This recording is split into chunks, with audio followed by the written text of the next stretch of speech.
আজকের পর্বের পর যদি আপনি ভাবেন পরিণীতা আর কি দেখাবে, তাহলে আগামী পর্ব আপনার সেই ধারণা ভেঙে দিতে চলেছে। কারণ সামনে আসছে এমন এক মুহূর্ত যেখানে প্রেম নয়, সংঘর্ষ কথা বলবে। আবেগ, পুরুষালী ইগো আর নীরব প্রতিশোধ, তিনটে একসঙ্গে মুখোমুখি। আগামী পর্বে পরিণীতা দর্শকদের সামনে তুলে ধরতে চলেছে এক ভয়ঙ্কর মানসিক দ্বন্দ্ব, যেখানে ভালোবাসা শুধুই উপলক্ষ, আসল লড়াই ক্ষমতা আর আত্মসম্মানের। অফিস শেষে বাইনের এক নিরীহ মুহূর্ত থেকেই শুরু হয় ঝড়ের পূর্বাভাস। পালুল ও অনিরুদ্ধ মুখোপাধ্যায়ের কথোপকথন দূর থেকে নজরে আসে রায়ানের। সে শুধু দেখেই থামে না, আড়াল থেকে শোনারও চেষ্টা করে। এই নীরব পর্যবেক্ষণই জন্ম দেয় সন্দেহ, অস্বস্তি আর চাপা ক্ষোভের। ঠিক তখনই পরিস্থিতি নেয় ভয়ানক নাটকীয় মোড়। হঠাৎ করেই অনিরুদ্ধ পারুলের সামনে তুলে ধরে একটি লাল গোলাপ।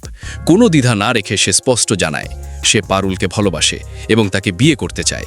এই দৃশ্য শুধুই রোম্যান্টিক নয়, এটাই গল্পের সবচেয়ে বিপজ্জনক মুহূর্ত।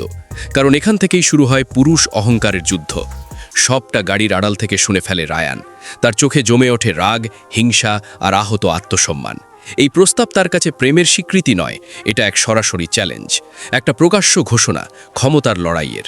দর্শকরা খুব ভালো করেই বুঝে যায় অনিরুদ্ধের এই পদক্ষেপ নিচ্ছদ ভালোবাসা নয়, বরং রায়ানের অতীতের আঘাতের এক নীরব প্রতিশোধ।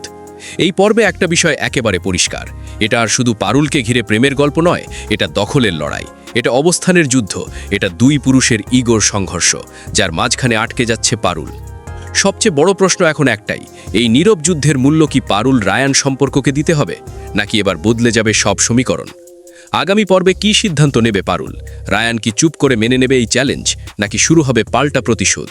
এই সব প্রশ্নের উত্তর জানতে চোখ রাখুন পরিণীতার আগামী পর্বে। আর এমনই ধারাবাহিক বিশ্লেষণ, চরিত্রের গভীর ব্যাখ্যা এবং এক্সক্লুসিভ আপডেট পেতে এখনই চ্যানেলটি সাবস্ক্রাইব করুন, ভিডিওটি লাইক করুন এবং আপনার মতামত কমেন্টে জানাতে ভুলবেন না। পরবর্তী আপডেট নিয়ে খুব শিগগিরই ফিরে আসছি।